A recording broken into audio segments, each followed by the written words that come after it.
就在不久前，那位被西方媒体称为厄运先知，被圈内人称为新诺斯特拉达姆斯的英国灵媒克雷格·汉密尔顿·帕克，他的预言又双若卓应验了。这一次不是什么小打小闹，而是直接命中了中东最大的一场风暴。伊朗最高领袖哈梅内伊在空袭中身亡，伊朗核设施遭到精准打击，德黑兰上空的硝烟还没散尽，全世界就已经在问同一个问题：帕克到底还看见了什么？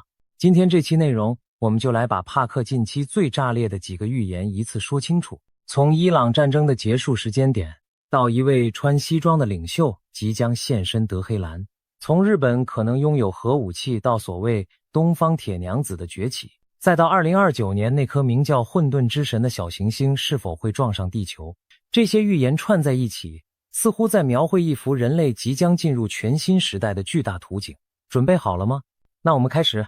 在正式进入各个预言之前，让我们花1分钟了解一下帕克的预言方法。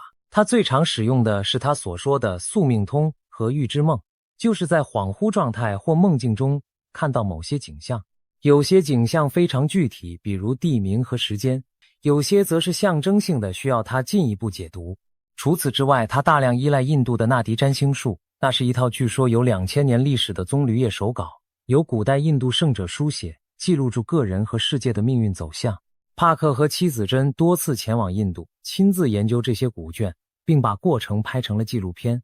他强调纳迪教导的核心理念是未来可以被改变，所以他分享预言不是为了制造恐慌，而是希望人们提前做好准备，甚至用正面的能量去改变结果。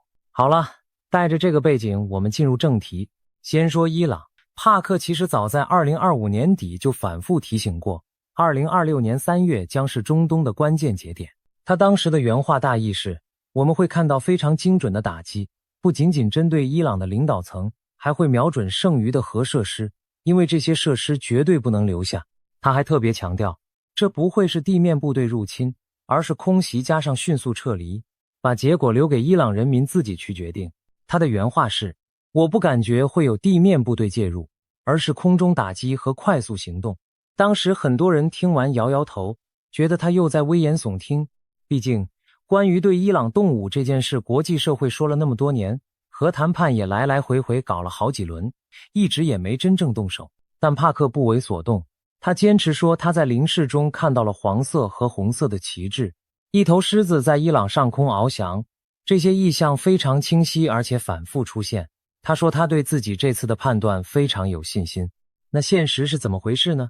时间倒回到2025年底，伊朗国内的局势其实已经在持续恶化。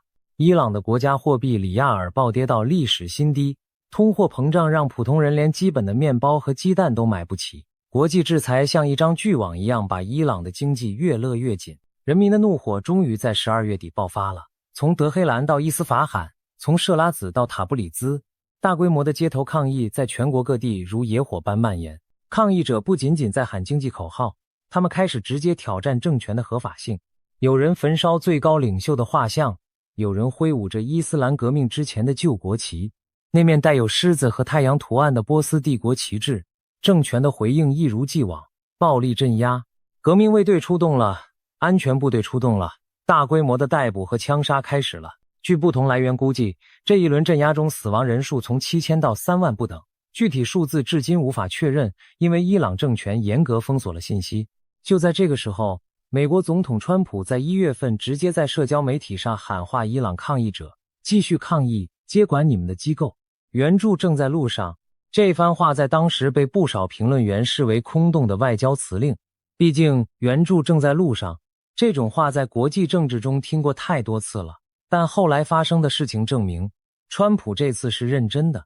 2026年2月28日，美国和以色列联手对伊朗发动了代号大规模军事行动的联合打击，时间选在夜间，第一波就精准命中了德黑兰的核心目标。空袭使用了精确制导武器，目标包括最高领袖办公室所在的建筑群、革命卫队的指挥中心，以及分散在全国各地的核设施。最高领袖哈梅内伊在空袭中丧生，数十名高级军事和政治官员一同殒命。川普在声明中直接称哈梅内伊为历史上最邪恶的人之一，并宣布密集而精确的轰炸将不间断地持续下去，为期至少1周甚至更长。他宣称目标是彻底摧毁伊朗的核计划、导弹能力和海军，确保伊朗再也不能武装、资助和指挥境外的恐怖军队。整个过程就像帕克描述的那样，快速、精准，没有地面部队。消息传出的那一刻，全世界的媒体都在翻帕克几个月前的预言视频。英国小报头版标题写道：厄运先知的2026年预言成真了。你说巧合？一次两次可以说巧合，但帕克在这件事上的预测，从3月是关键节点的时间判断，到精准打击核设施和领导层的方式描述，再到不会有地面部队的战术预测，几乎全部吻合。要知道，他是在事件发生前好几个月就公开发布在 YouTube 上的23万多订阅者都可以作证。影片上有时间戳，想删都删不掉。但帕克对伊朗的预言远不止于打击本身，更重要的是他对后续局势的判断。他说这场打击只是开始，真正改变伊朗命运的是接下来发生的事情。他预测伊朗的神权政体将在2027年前彻底崩塌。请注意这个时间点，2027年，这意味着从现在算起，伊朗可能还有不到1年的动荡期，然后长达47年的政教合一体制就将走入历史。帕克这么说是有根据的。哈梅内伊死后没有指定的继承人，伊朗方面仓促宣布成立由总统、司法部长和宪法监护委员会法学家组成的临时领导委员会，但这个委员会能否稳住局面，在军事打击持续、民间抗议不断、经济崩溃的多重压力下，实在令人怀疑。帕克看到的是一个正在加速解体的政权，而在这个崩塌过程中，一个关键人物将会登场。帕克用了一个非常有画面感的描述，他看到一个穿着西装的领袖象征性地回到伊朗，而那些黄色和红色的旗帜，那头翱翔的狮子，熟悉伊朗历史的朋友应该立刻就能辨认，这些全是巴列维王朝时期波斯帝国的国家象征。在1979年伊斯兰革命后被废除的狮子与太阳徽章，如今又出现在了街头抗议者的手中。那么这个穿西装的人是谁？他就是里萨巴列维，伊朗末代国王穆罕默德·里萨巴列维的儿子，流亡美国超过40年的前王储。让我们简单回顾他的故事。1960年，里萨出生在德黑兰的皇宫，7岁那年在父亲盛大的加冕典礼上被册封为王储。17岁时成为伊朗最年轻的飞行员之一，随后赴美接受高级飞行训练。然而就在他离开不久，1979年的伊斯兰革命席卷了整个国家。宗教领袖霍梅尼从法国流亡归来，推翻了王朝。里萨的父亲被迫出走到埃及，1年后黯然离世。从此里萨再也没能踏上故土一步。但要理解里萨巴列维为什么在今天的伊朗仍然有这么大的号召力，我们需要简单回顾一下巴列维王朝的历史。巴列维王朝其实并不古老，它是在1925年由军人里萨汗通过政变建立的。里萨汗采用了巴列维这个姓氏，意图连接波斯帝国的古老荣光。他推行了大量西化改革，甚至禁止了头巾，但他同时也是一个独裁者。他的儿子穆罕默德·里萨，也就是今天里萨巴列维的父亲，延续了这条路线。在他治下，伊朗经历了快速的现代化，公路、大学、医院拔地而起，石油财富让这个国家在中东闪闪发光。但他也不容易见，秘密警察萨瓦克让人闻风丧胆，最终人民的不满在1979年汇成了革命的洪流。所以当我们今天谈论里萨巴列维回归时，伊朗人的心情是复杂的。支持者怀念那个富裕、开放、与世界接轨的伊朗，反对者记得独裁和压迫的阴影。里萨本人似乎很清楚这一点，所以他一再强调自己追求的是民主而非王权。40多年来，他住在美国马里兰州，和妻子及3个女儿过着相对低调的生活。他的一个女儿甚至嫁给了一位犹太商人，但他从未放弃。他在华盛顿建立了伊朗民主国民联盟，长期推动政权更迭，还推出了伊朗繁荣计划，作为后伊斯兰共和国时代的治理蓝图。他反复强调，不是要恢复君主制，而是担任过渡时期领导者，帮助建立世俗民主国家。他提出4个核心原则：领土完整、政教分离、个人自由、公民平等。2023年，他还前往以色列进行了前所未有的访问，公开表态支持。2026年2月，他出席了慕尼黑安全会议，成为全场焦点。在空袭前夕，他与川普的中东首席顾问维特科夫进行了会面。空袭发生后仅仅2个小时，里萨就发布了视频声明。他身穿合身的深色西装，面对镜头神情坚定地说，美国总统承诺给伊朗勇敢人民的援助已经到了，这是一次人道主义干预，目标是伊斯兰共和国的压迫机器，而不是伊朗这个伟大的国家和民族。他呼吁伊朗军队放弃政权，告诉人民暂时留在家中保持安全，在他的信号发出前不要冒险走上街头。他说，保持警惕和准备，在适当的时机回到街头进行最后的行动。我会通知你们确切的时间，如果网络和卫星被切断，我会通过无线电与你们保持联系。我们离最终的胜利非常近了，我希望能尽快与你们在一起，一同夺回伊朗，重建这个国家。几天后，他又在华盛顿邮报上发表了一篇专栏文章，感谢川普的打击行动，并重申自己的民主过渡愿景。他在接受美国 CBS 新闻采访时说，我不是在竞选公职，我想成为一个过渡时期的领导者。他还特别回应了外界对他想恢复独裁的担忧。不管伊朗人民的多数选择是什么，他们在制宪会议中的代表将负责起草下一个体制的宪法。一个流亡40多年的人穿着西装站在镜头前对数千万同胞喊话，这不正是帕克所说的画面吗？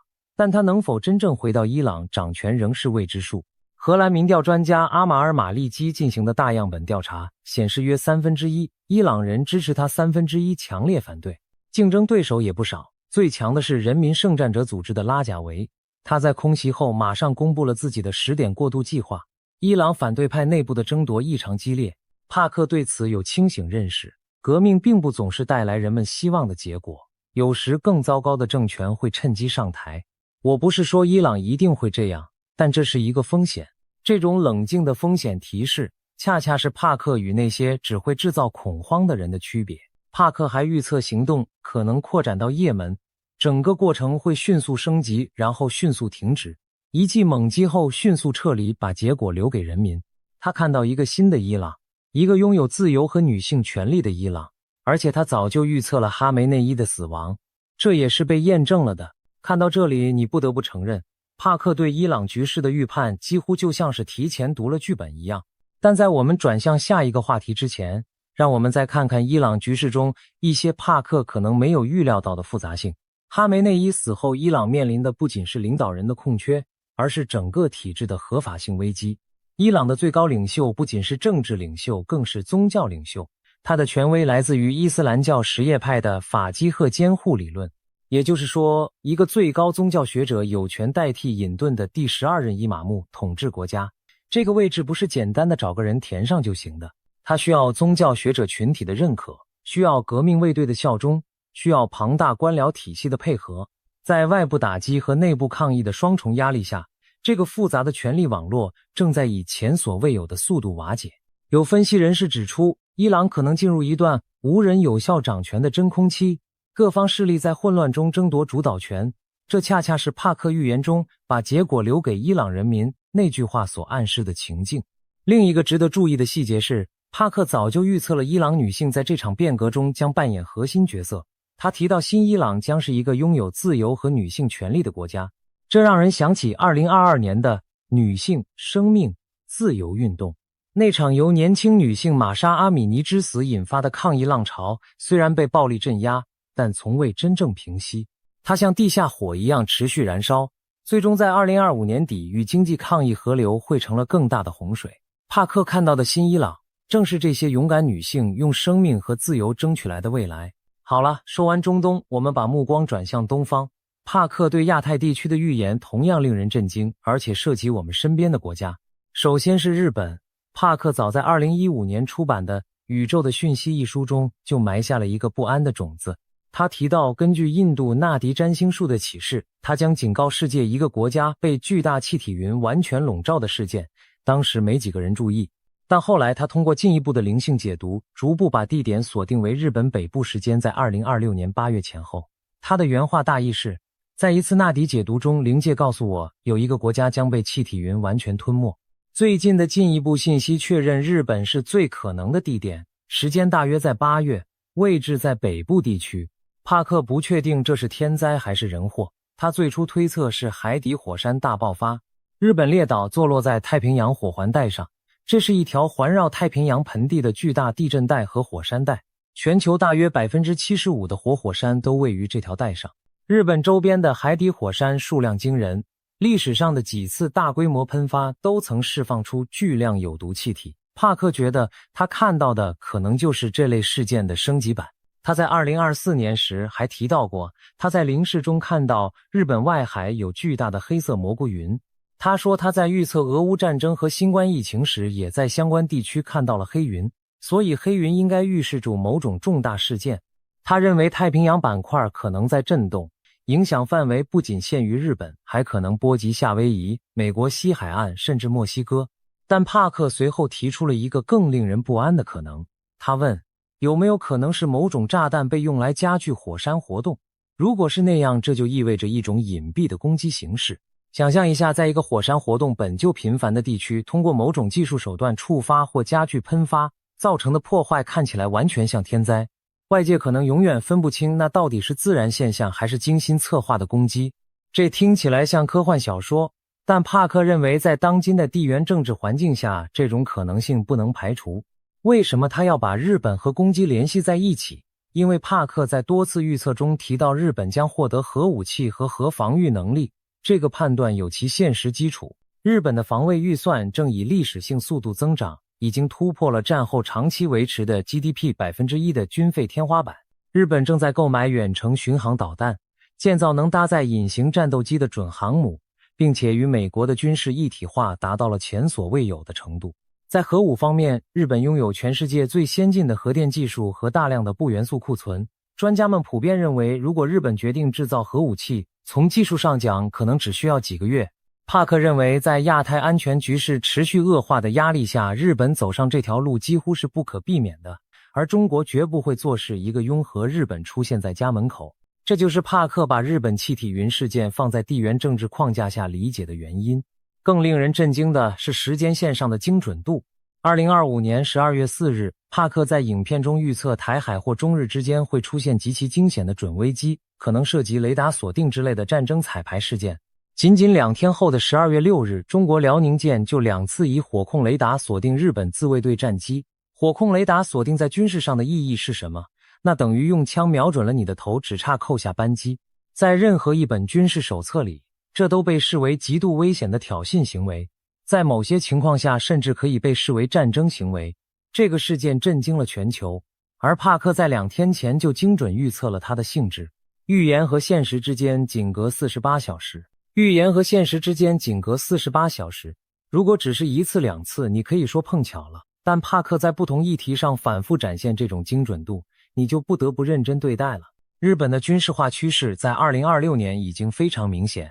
2022年，日本发布了具有里程碑意义的国家安全战略文件，宣布将在5年内把防卫预算翻倍。日本开始购买美国的战斧巡航导弹，这是一种射程超过1600公里的远程攻击武器，彻底突破了战后专守防卫的原则。出云号和加贺号2艘轻型航母正在改装，以搭载 F-35B 隐形战斗机。日本还在与英国和意大利合作开发下一代战斗机。所有这些变化在10年前都是不可想象的，而帕克早就看到了这个趋势的终点，日本拥核。他认为这不是一个是否的问题，而是一个何时的问题。帕克从2015年就开始预言中俄将结成同盟对抗美国。10年前所有人都觉得不可能，因为两国关系并不特别友好，但如今中俄之间的战略协作已是全球皆知的事实。帕克认为日本作为美国亚太最核心的盟友，将不可避免地成为这场大国对抗的前线。2026年可能是多重冲突同时爆发的一年。另外，帕克引用的纳迪古卷中还有一个惊人细节：2026年可能会有一颗小行星撞击某个小型天体或卫星，其碎片可能影响地球，引发海啸和地震。帕克强调这是纳迪古卷的记载，不是他自己的预言，但他认为值得关注。把他和日本气体云的预言叠加在一起，似乎暗示整个环太平洋地区都将面临严峻考验。日本漫画家龙树亮曾在我所看见的未来中画出大海啸的场景，在10多年后被验证。美国预言家凯西也曾预言太平洋板块的剧烈变动，多个不同来源的预言指向同一个方向，这本身就是一件值得深思的事情。好了，接下来聊聊帕克预言中最神秘的概念之一——东方铁娘子的崛起。帕克在他的2026年预测清单中列出了一个抢眼的条目：澳洲将崛起为战略和科技强国。你可能会问，这跟铁娘子有什么关系？答案藏在帕克多年预言的拼图里。帕克长期认为亚太地区的权力格局即将发生翻天覆地的变化，而变化的起点就是中国。帕克预测中共正在经历冰川式瓦解，注意这个比喻的精妙之处，不是爆炸，不是崩塌，而是像冰川融化一样。冰川融化的特点是什么？从外面看，它似乎还是那么巨大，那么坚实，但实际上内部的裂缝每天都在扩大，底部的冰层每天都在消融。你可能今天看不出变化，明天也看不出，但在某一天，一整块冰突然断裂崩入大海，你才意识到原来这个过程已经持续很久了。帕克说，这就是中国正在经历的经济困难导致社会动荡，国际孤立加深内部矛盾，习近平的权力面临挑战。他甚至预测中国最终可能分裂成若干个民主区域，形成某种联邦或邦联。这个过程可能从台海的一次危机开始，但帕克说台湾不会被并吞，危机事件反而会成为中国政权瓦解的催化剂。在这个巨大的权力真空中，谁来填补？帕克指向了一个出人意料的方向——澳洲。这个长期被视为南半球安静角落的国家，在帕克眼中将在科技和战略层面异军突起。如果你仔细看近年来澳洲的外交和军事动向，你会发现帕克的判断不是空穴来风。澳洲加入了 AUKUS 安全联盟，获得了美国的核潜艇技术，这在10年前是不可想象的。澳洲的 AI 和量子计算研究正在全球排名中快速上升。澳洲的稀土矿产储量巨大，而稀土正是下一个时代科技竞争的关键资源。而在这个崛起过程中，帕克暗示一位强势的女性领导者可能登上历史舞台。她将像东方版的撒切尔夫人，在混乱中展现铁一般的意志和决断力。撒切尔夫人在上世纪80年代英国经济低迷和社会动荡中，以强硬姿态重塑了英国的国际地位。帕克似乎看到了类似的故事将在亚太地区重演。在男性主导的亚太政治圈中，这样一位人物的出现将彻底改变游戏规则。他不一定来自澳洲，也可能来自亚太其他国家，但他的崛起将与这片区域的战略重组密切相关。帕克在不同场合还提到过一系列关于女性力量崛起的预言。他提到俄罗斯可能出现一位女性总统继任普京。他提到伊朗女性权利运动在推动政权更迭中的核心作用。事实上，伊朗2022年女性、生命、自由运动的爆发，就是由一位年轻女性玛莎·阿米尼之死引发的。那场运动至今仍在深刻影响伊朗的政治走向。帕克的预言体系中，2026到2030年似乎是全球女性力量集中爆发的时期。东方铁娘子可能是这股浪潮中最引人注目的一朵浪花。帕克甚至提到，中国的转型未来可能受孙中山思想的影响，走向某种融合中国文化传统的独特民主形式。动荡只是转型的代价，最终目的地是更自由、更开放的未来。帕克的这一系列亚太预言，如果放在一起看，描绘的其实是一幅新亚洲的图景。日本从和平主义走向军事自主，中国从集权走向多元，澳洲从边缘走向中心。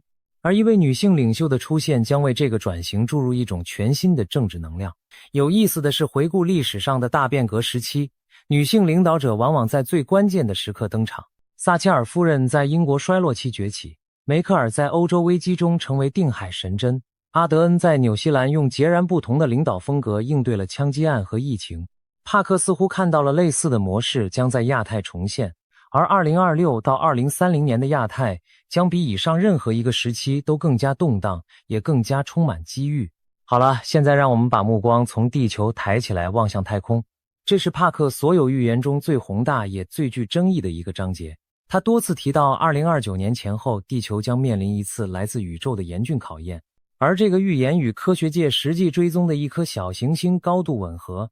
它的名字叫阿波菲斯，编号99942。在古埃及神话中，阿波菲斯是混沌和毁灭之蛇神，太阳神拉的永恒死敌。每一个夜晚拉乘坐太阳船穿越冥界时，阿波菲斯都会试图吞噬它。因此，这颗小行星得到了一个令人不寒而栗的绰号——混沌之神。它有多大？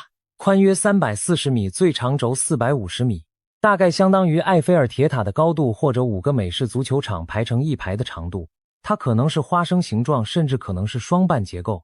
它是太阳系形成初期约46亿年前遗留下来的原始材料，它不算行星杀手级别，但如果直接命中一座大城市，足以将其完全抹除。科学家估算其撞击能量相当于超过1000兆吨 TNT 或者数十到数百枚核弹，即使没有直接命中人口密集区，撞击产生的尘埃和碎片也会在全球范围内引发气候效应。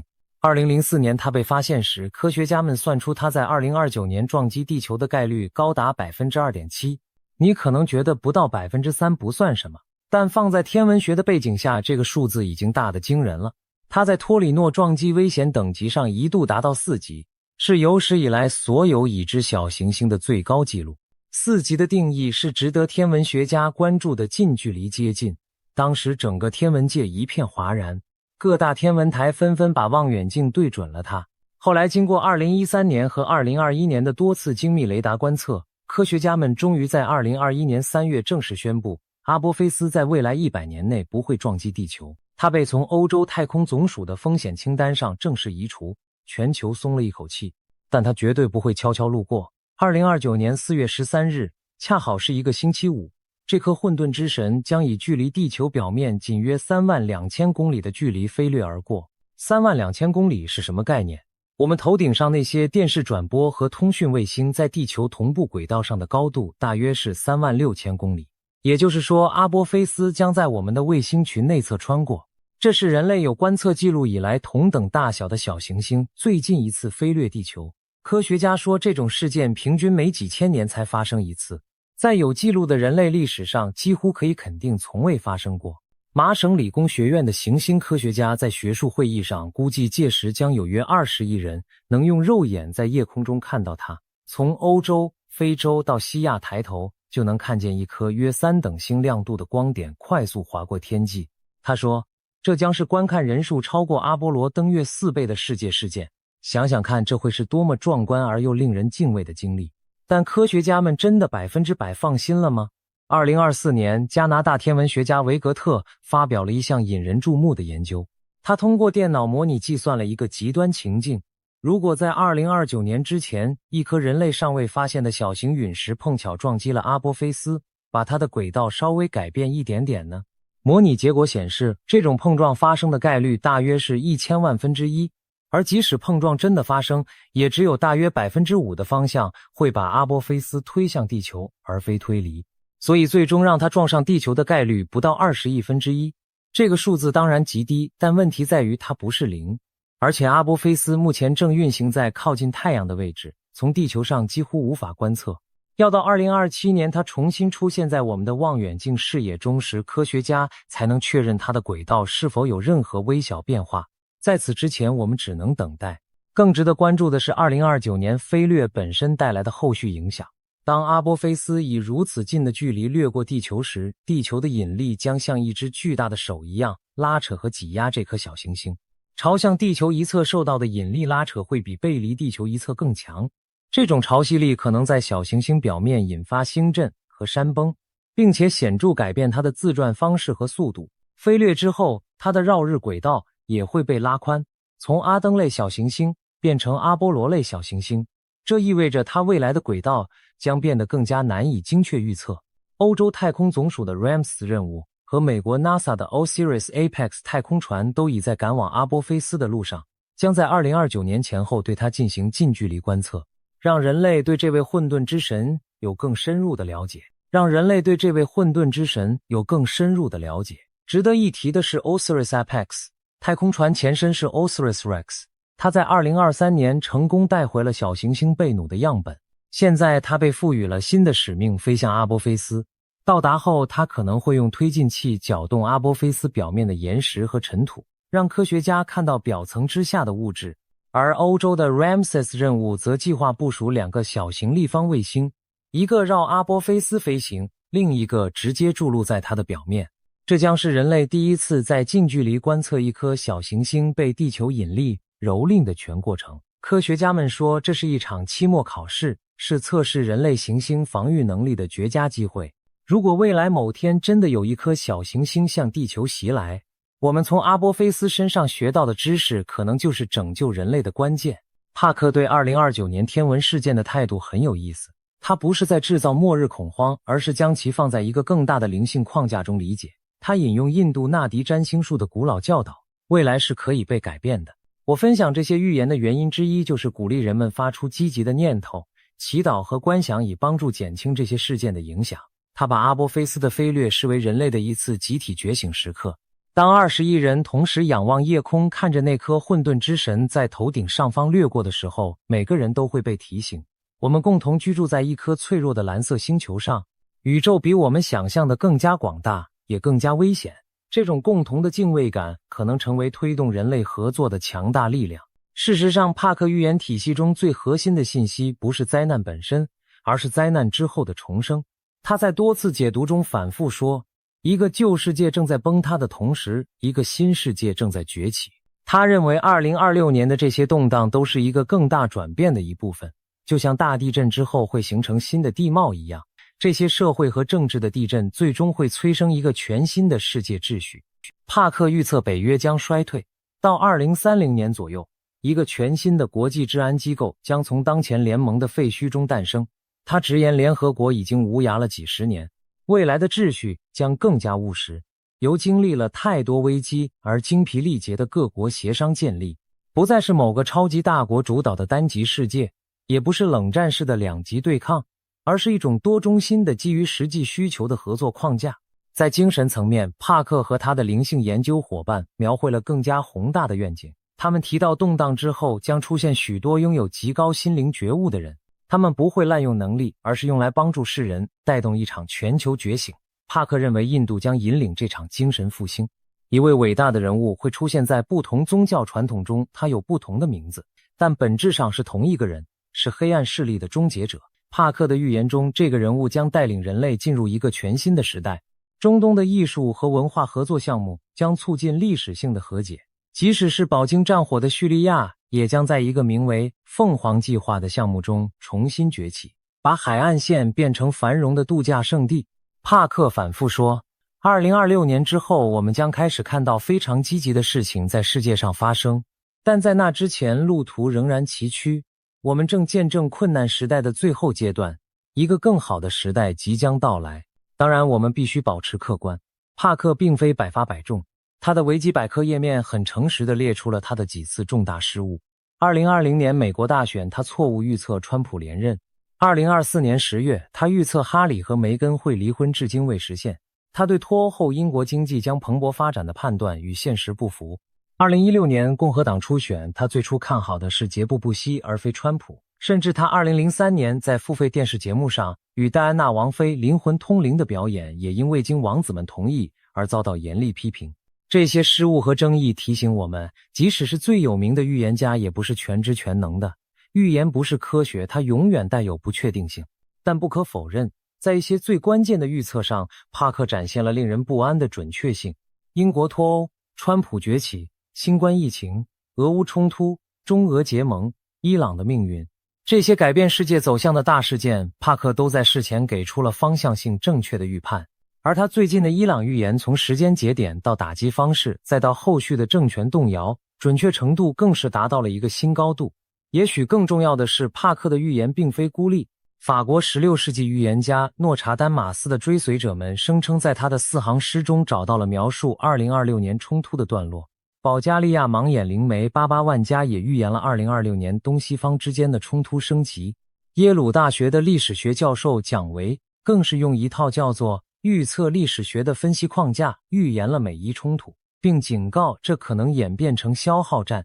当多个不同来源、不同方法的预言家都指向同一个方向时，这本身就值得我们深思。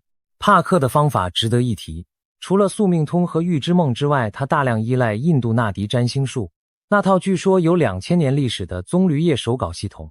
他和妻子珍专程去印度研究并拍摄了纪录片。2015年的宇宙的讯息详细记录了这些古老预言。不管你信不信它的灵性来源，它都比大多数预言家更系统化，更有据可依。最后做个总结，把帕克描绘的未来时间线理清。2026年，伊朗神权政体加速瓦解，里萨巴列维展开回归之路，中东秩序重新洗牌。日本8月前后可能面临气体云事件，中日军事对抗持续升级，中国冰川式瓦解进入可见阶段，澳洲异军突起，东方铁娘子崭露头角，全球可能遭遇重大网络攻击，加密货币面临崩盘风险。2027年，新伊朗走向世俗民主，中国转型进入新阶段。2029年4月13日，混沌之神阿波菲斯以32000公里的距离飞掠地球，20亿人仰望夜空，见证这场史无前例的天文事件。2030年，新的全球秩序拉开序幕，人类社会进入更稳定、更光明的新阶段。帕克说，命运可以被改变，改变的力量就在每个人手中。在一个现实不断超越想象的时代，帕克的预言不是让我们盲目相信，而是让我们学会思考。世界正在加速变化，旧秩序正在瓦解，新力量正在崛起。帕克预言中最动人的部分不是那些灾难，而是灾难之后的希望。他看到了一个不再被恐惧和对抗主导的世界，一个人类开始真正觉醒的时代。也许这正是我们这一代人的使命，穿越动荡的隧道，走向隧道尽头的光，走向隧道尽头的光。在结束之前，我想分享一个有趣的思考。为什么帕克的预言在这个时代如此受欢迎？他的 YouTube 频道有超过23万订阅者，而且在持续增长。每当他发布新的预测视频，评论区就会涌入大量观众讨论。答案或许很简单，在一个充满不确定性的时代，人们渴望某种形式的确定感。不是说人们真的100%相信帕克说的每一句话，而是在一个新闻越来越令人焦虑， AI 正在重塑一切，地缘政治翻天覆地的世界里，帕克提供了一种连贯的叙事框架。他告诉你，是的，世界很乱，但这一切是有方向的，动荡之后会有光。这种叙事本身就具有强大的心理安慰作用，无论它是否来自灵性世界。一位文化评论家说得好，帕克的流行不是边缘现象，而是时代的缩影。在一个现实不断超越小说的世界里，一个坐在书架前的男人平静地勾勒下一场灾难不再是怪人，而是某种文化家具。最后，我想引用帕克在最近一次视频中结尾说的话，他望着镜头，语气平和但坚定。我们必须关注正面的念头，我们正在见证困难时代的最后阶段，一个更好的时代即将到来。这句话是否会成为现实，让我们一起拭目以待。即使是最黑暗的预言，也蕴含着被改变的可能，而改变的力量就在我们每个人手中。